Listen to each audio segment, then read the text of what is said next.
করেছিলেন সভা মঞ্চে। আমি তো সামনের থেকে দেখিনি, কিন্তু আমি ভিডিও রেকর্ডিংটা দেখেছিলাম। মঞ্চের ডান দিকে কয়লা মাফিয়া, তো বাঁ দিকে জমি মাফিয়া। সেই মাফিয়াদের মঞ্চে দিয়ে তিনি সভা করে গেলেন আসানসোলে। আসানসোলের মানুষরা জানে যে কে কি করে। আসানসোলের মানুষরা জানে যে আসানসোলের মানুষের জন্য কারা কাজ করে। প্রতিনিধি উনি বলছেন লোহা মাফিয়া, কয়লা মাফিয়া আর জমি মাফিয়া। আমি একটু জানতে চাই, জমি মাফিয়া কয়লা মাফিয়া কারা? আজকে ইসিএল এর পেমেন্ট সঠিক সময় হচ্ছে না। আজকে যতগুলো প্যাচ রয়েছে, এই প্যাচের থেকে যেভাবে কয়লা বেরিয়ে যাচ্ছে, ইসিএল লসে চলে যাচ্ছে আস্তে আস্তে। চিন্তা করুন, পেমেন্ট হচ্ছে না। কারা জড়িত এটার সঙ্গে? এই নেতাগুলো জড়িত। জমি মাফিয়ার কথা বলছে। জমি মাফিয়া কারা আমরা জানি না? আসানসোলের মানুষ জানে না জমি মাফিয়া কারা? আপনি চলে যান জিটি রোডের এই বাইপাসের উপর থেকে 13 নম্বর ওয়ার্ড, 14 নম্বর ওয়ার্ড, 15 নম্বর ওয়ার্ড, 20 নম্বর ওয়ার্ড, 22 নম্বর ওয়ার্ড।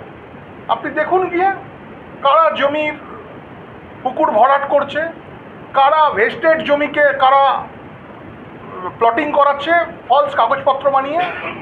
এরা কারা? এরা সব তো ওই নেতার আশেপাশে ঘোরা লোক। 20 নম্বর ওয়ার্ডের কাউন্সিলর একজন জনৈক মাঝি সারাদিন ওনার সঙ্গে গাড়িতে চেপে ঘুরে বেড়াচ্ছে। আপনি যান রামকৃষ্ণ মিশনের পেছনের দিকে যান, বিস্তীর্ণ অঞ্চল, খালি জায়গা, মানুষজন নেই। কর্পোরেশনের এইরকম রাস্তা হচ্ছে না, এমনি রাস্তাগুলো ফাঁকা। ওইখানে রাস্তা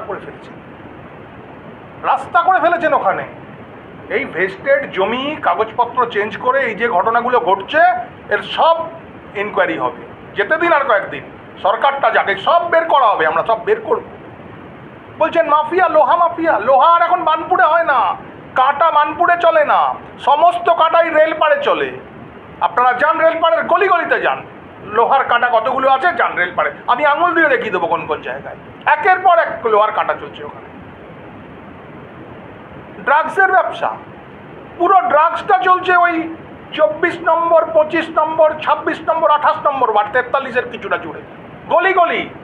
রেলপাড়ের ওই ভোটে তৃণমূল কংগ্রেস জেতে, পুরো অঞ্চলটা ড্রাগসের ব্যবসা হচ্ছে। পুরো জেলা জুড়ে ড্রাগসের কারবারটা ওইখান থেকে চলছে। 15 বছর এখানে এমএলএ রয়েছেন, মন্ত্রী রয়েছেন, কি করেছেন? কেন চলছে? জবাব দেবেন না? বিজেপি স্টেজে মিটিং করলে কখন গাত্র দাও, তখন বলছেন মাফিয়া। সমস্ত মাফিয়া আপনি তৈরি করেছেন, সময় সময় কাজে লাগিয়েছেন, আর যখন সেই মাফিয়াকে দিয়ে কাজ হয়নি তাদেরকে সরিয়ে আবার নতুন জনকে তুলে এনেছেন। সবচেয়ে বড় মাফিয়া আপনি। সারা আসানসোলের মানুষ জানে মাফিয়া কারা, আর সেই মাফিয়াগুলো কাদের সঙ্গে থাকে। তা দয়া করে বিলো দ্য বেল্ট কোমরের নিচে হিট করবেন না, কাঁচের ঘরে থেকে কাঁচের ইট মারবেন না। এখনো আমরা অনেক কিছু আছে লেখা, পরপর লেখা রয়েছে, কতগুলো বলবো। নারী পাচার, সিবিআই এসে রেড করছে রেলপাড়ে, আপনারা জানেন কিছুদিন আগে।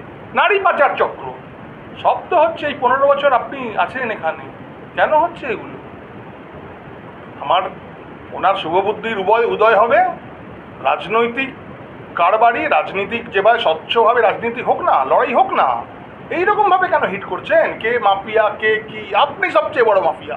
আবার আমি বললাম, মূল বিষয় সেটা হচ্ছে যে গতকাল তৃণমূল আসানসোলে একটা সভা করেছে। এই সভাটা আমরা জানতাম যে ওরা করবে। তার কারণ হচ্ছে যে আমরা যখন পশ্চিমবঙ্গ দিবসে জুন মাসে শুভেন্দুদার একটা প্রোগ্রাম করেছিলাম, র্যালি এবং সভা করেছিলাম, ঠিক সেই জায়গাতেই ওরা কাউন্টার একটা সভা করেছিল। আমরা আসানসোল দক্ষিণ বিধানসভাতে ত্রিবেণী মোড়ে শুভেন্দুদার একটা সভা করলাম, তারপরেই ওরা একটা কাউন্টার সভা ওই মাঠেই করেছিল। এবার আমাদের রাজ্য সভাপতি শ্রমিকদের যখন আমরা জনসভাটা করলাম, আমরা জানতাম যে তৃণমূল একটা কাউন্টার একটা সভা করবে। তার কারণ তৃণমূল এখন কনফিডেন্স হারিয়েছে। বিজেপি যেখানে যেখানে প্রোগ্রাম আমরা করছি সেটা কাউন্টার করার জন্য তৃণমূল বাধ্য হচ্ছে। যদি তাদের কনফিডেন্স থাকতো যে বিজেপি এখানে কোনো ফ্যাক্টর না, আমরা হেসে গেলে জিত, তাহলে তৃণমূল আমাদের যে সমস্ত প্রোগ্রামগুলো হচ্ছে, সভাগুলো হচ্ছে, সেগুলোকে ওরা ইগনোর করত। কিন্তু ভারতীয় জনতা পার্টি যে সমস্ত সভা বা প্রোগ্রাম আমরা এখানে করছি, সেই প্রোগ্রামের ইম্প্যাক্ট দেখে তৃণমূল কিন্তু বাধ্য হচ্ছে কাউন্টার একটা সভা করে নিজের কর্মীদেরকে উজ্জীবিত করতে, চাঙ্গা করতে। যে প্রেমপাল সিং কয়েকদিনের মধ্যে একটা স্টেটমেন্ট দিয়েছেন, সেখানে বলেছেন যে আমরা তো মাত্র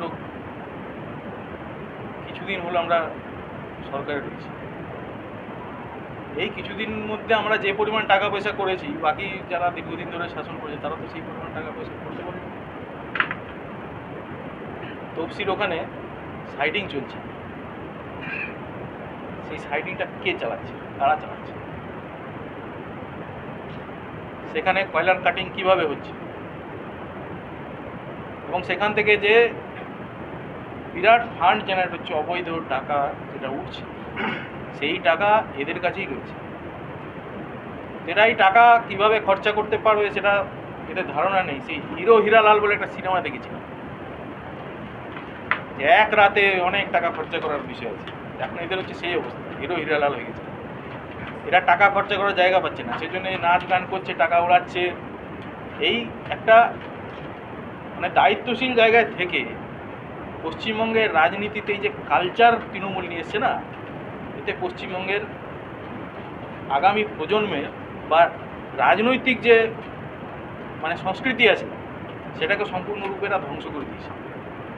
ডান দিকে একজন কয়লা মাফিয়া, বাঁ দিকে একজন জমি মাফিয়া নিয়ে প্রদেশ সভাপতি, রাজ্য সভাপতি আমাদের মিটিং করছে। আমি জানতে চাই যে মলয় ঘটককে ইডি কতবার ডেকেছিল এবং কেন ডেকেছিল। প্রথম তার ক্লারিফিকেশনটা ওনাকে দিতে হবে। কাঁচের ঘরে বসে অন্যের দিকে ঢিল ছোড়া, এটা একজন ওনার মতো অভিজ্ঞ রাজনীতিবিদের এটা স্বভাব হয় না। সেজন্য উনি প্রথমে ক্লিয়ার করুন যে ইডি কতবার নোটিশ পাঠিয়েছে এবং কেন পাঠিয়েছে, তারপরে অন্যদের দিকে আঙুল তুলবেন উনি। দ্বিতীয় কথা, যদি উনি জানেন যে জমি মাফিয়া, কয়লা মাফিয়ারা সব মঞ্চে বসে আছে বিজেপির, তাহলে ওনার কাছে নিশ্চয়ই সেই সম্পর্কে কোনো এভিডেন্স আছে। রাজ্যের সরকার তৃণমূলের, আইন ওনার হাতে, পুলিশ ওনাদের।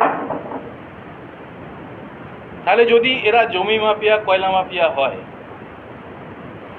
তাহলে তাদের বিরুদ্ধে পুলিশ প্রশাসন আইনানুগ ব্যবস্থা নিচ্ছে না কেন?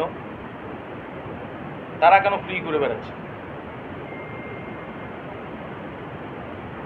যদি তারা এরকম মাফিয়া হয়, তাদের বিরুদ্ধে এভিডেন্স থাকে, তাহলে তৃণমূল সরকার তার বিরুদ্ধে অ্যাকশন নিই। অ্যাকশন না নিয়ে ওনাদের যা দায়িত্ব সেগুলো পালন না করে কারোর দিকে কাদা ছুড়ে দেওয়া, এটা খুব একটা যুক্তিপূর্ণ কথা নয়। আজ বিক্রি হচ্ছে কি মলয় ঘটক কি মাদলি খাচ্ছেন নাকি? যদি একজন আছে তো দেখান। এবারে চুরি চুপি যদি পুলিশ প্রশাসন আছে, আছে, তাদের মধ্যে থেকে কেউ চুরি চুপি যদি এক দুজন ড্রাগস বিক্রেতাও থাকে, তাদেরকে অ্যারেস্ট করছে, ধরছে। আমরা প্রচার করছি পথ সভা করে যে ভাই ড্রাগস মানুষের শরীরে সর্বনাশা, তো এরপরেও কি বলতে হবে যে মাফিয়া বলে, ড্রাগস মাফিয়া বলে এখানে কিছু। সিপিএম এর রাজ আমরা তো দেখেছি, সিপিএম এর রাজ্যে কত কত মাফিয়া কোথায় কি করে আমরা সব দেখতাম। একটা পাড়ায় পাড়ায় মাফিয়া ছিল, আজকে বলতে নেই। আপনাদের সহযোগিতায় আমরা মাফিয়া মুক্ত আসানসোল করতে পেরেছি। এখন যদি কারোর মনে হয় যে মাফিয়া এখনো আছে, তাহলে নিশ্চয়ই ওনাদের সঙ্গে মাফিয়াদের যোগাযোগ আছে বলেই ওনার মাফিয়াদের নাম। একটা নাম বলুন, আমরা ধরে ধরে নাম বলে দেবো যে আগে কে কে মাফিয়াগিরি করতো। তারা তাদের মতো অনেকেই আজকে নেই, মারা গেছে, হয় নিজেদের গোষ্ঠীদ্বন্দ্বে নয় পুলিশের গলিতে মারা গেছে। কিন্তু আমাদের সময়ে একটা দেখা যে অমুক মাফিয়া মাফিয়া আছে।